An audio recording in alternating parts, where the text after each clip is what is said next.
இன்னைக்கு ஒரு இன்ட்ரெஸ்டிங்கான வீடியோ தான் பார்க்க போகிறோம். அதுக்கு முன்னாடி என்னோட சேனல் இப்போ தான் ஃபர்ஸ்ட் டைம் பார்க்குறவங்களா இருந்தால் சப்ஸ்கிரைப் பண்ணிட்டு பாருங்கள் ஃப்ரெண்ட்ஸ். பக்கத்துலேயே ஒரு பெல் ஐக்கான் வரும், அதையும் டச் பண்ணால் ஆளுன்னு ஆப்ஷனோட ஒரு பெல் ஐக்கான் வரும், அதையும் டச் பண்ணிவிடுங்க. அப்போ தான் நான் போடுற வீடியோ எல்லாமே உங்களுக்கு உடனே நோட்டிஃபிகேஷன் கிடைச்சிடும். வீடியோவை ஃபுல்லாக ஸ்கிப் பண்ணாமல் பாருங்கள் ஃப்ரெண்ட்ஸ். டிப்ஸ் அண்ட் ட்ரிக்ஸ் எல்லாமே சொல்லியிருப்பேன். வாங்க இன்னைக்கு ஒரு இன்ட்ரெஸ்டிங்கான வீடியோ பார்த்துடலாம். மசாலா பொரி எங்கள் வீட்டில் நான் எப்படி செய்வேங்கிறத உங்களோட ஷேர் பண்ணிக்கிறேன். ஆயுத பூஜையில் வாங்கின பொரியில் ஒரு மசாலா பொரி செய்ய போகிறேன். கருவேப்பிலை நல்லா நிறையாவே போட்டுக்கலாம்.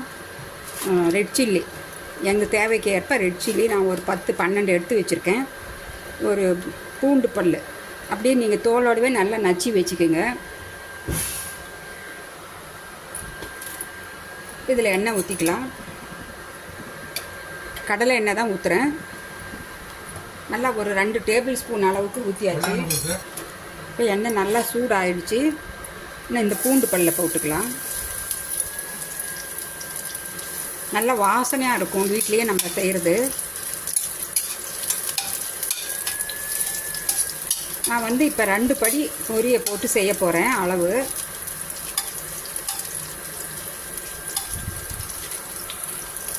பாருங்க, பூண்டு கொஞ்சம் நல்லா வதங்கிடுச்சு.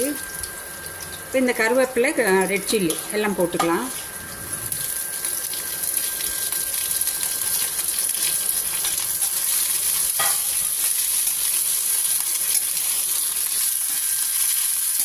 நல்லா வதங்கிட்டோம்.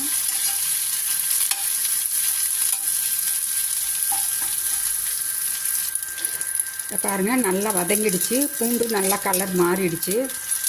இதில் கொஞ்சம் பெருங்காயத்தூள் ஒரு 1/2 டீஸ்பூன் அளவுக்கு போட்டுக்கலாம். நிலக்கடலை,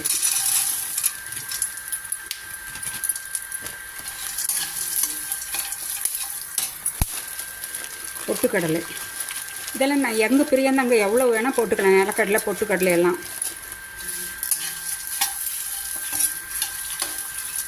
ஏற்கனவே நிலக்கடலை வறுத்த நிலக்கடலை தான், அதனால் ரொம்ப நேரம் வறுக்க வேண்டியதில்லை. இதில் கொஞ்சம் மஞ்சத்தூள் ஆட் பண்ணிக்கலாம்.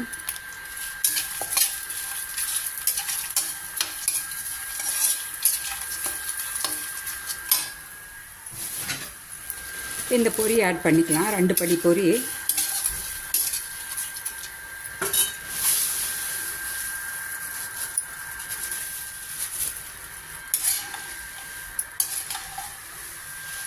ஸ்டவ் ஆஃப் பண்ணிட்டேன். அந்த கடாய் சூட்லேயே நல்லா வறுபட்டுடும் பொரி.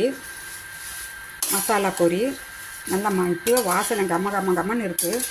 இந்த பூண்டு பெருங்காயத்தூள் எல்லாம் போடுறது தாங்க அவ்வளோ வாசனையாக இருக்கும்.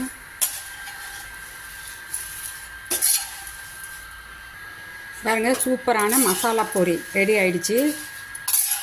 நிமிஷம் செஞ்சிடலாங்க, ஒன்றும் ரொம்ப வேலையெல்லாம் கிடையாது.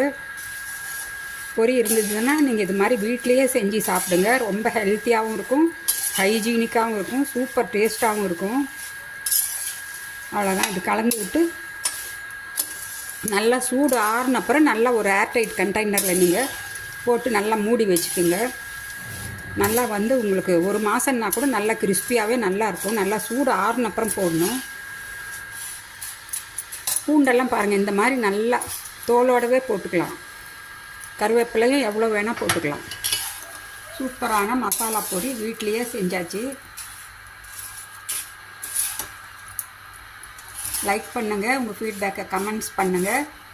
பாய்.